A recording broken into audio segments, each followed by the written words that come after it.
Hello friends, welcome back to daily রোজ with Paramita Debarati. তো আজকে আবার একটা নতুন রেসিপি নিয়ে চলে আসলাম।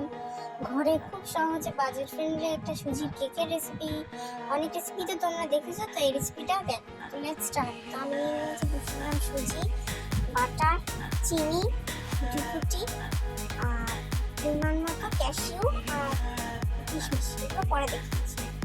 তুমি সুজিটাকে ভালো করে গুঁড়ো করে নেবো মিক্সির জারে। দেখে নাও, সুন্দর করে গুঁড়ো করে নিচ্ছি। আর সব কিন্তু আমি স্ক্রিনে মেনশন করে দিচ্ছি আমি কি কি নিয়েছি, কতটা পরিমাণে নিয়েছি। দেখে না, সুজি গুঁড়ো করা হয়ে গেছে। এবার আমি গুঁড়ো করে নেবো চিনিটা পরিমাণ মতো গুঁড়ো করে নেবো। তোমরা চাইলে গুড়ের গুঁড়ো ইউজ করতে পারো। তো দেখো, সুন্দর করে গুঁড়ো হয়ে গেছে, ফাইন পাউডার একটা সৃষ্টি হয়ে গেছে। দেখো পাউডারটা, এটা সুজির পাউডার। এটাকে এক জায়গায় রেখে দেবো। এবার চিনিটাকেও আমি এক জায়গায় নিয়ে নিয়েছি একটা বাটিতে। এবার এই চিনি গুঁড়োটার মধ্যে অ্যাড করবো বাটার আর তেল। আমি রিফাইন অয়েল ইউজ করছি, রিফাইন সানফ্লাওয়ার অয়েল ইউজ করছি। তোমরা তোমাদের পছন্দের মতো তেল ইউজ করতে পারো। নাও, সুন্দর মিক্স করে নিচ্ছি।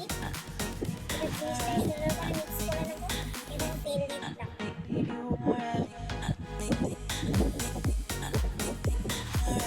ভালো করে মিক্স করে নেবো।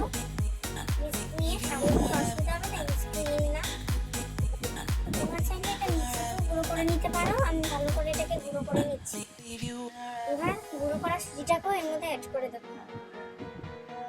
আর আমি কিন্তু একটু মিল্ক পাউডার গুলে নিয়েছি, কারণ তোমরা লিকুইড দুধও দিতে পারো। তো দুধ না দিলে ব্যাটারটা কিন্তু স্মুথ হবে না আর এরকম টাইট হয়ে থাকবে। এবার আমি দিয়ে দিলাম দই। তোমরা দইটা কিন্তু চিনির মিশ্রণটা বানানোর সময় দিতে পারো, আমি পরে দিয়েছি। ভালো করে মিক্স করার পর দেখো ঠিক এরকম হলো ব্যাটারটা, ফ্লোয়িং কনসিস্টেন্সিতে।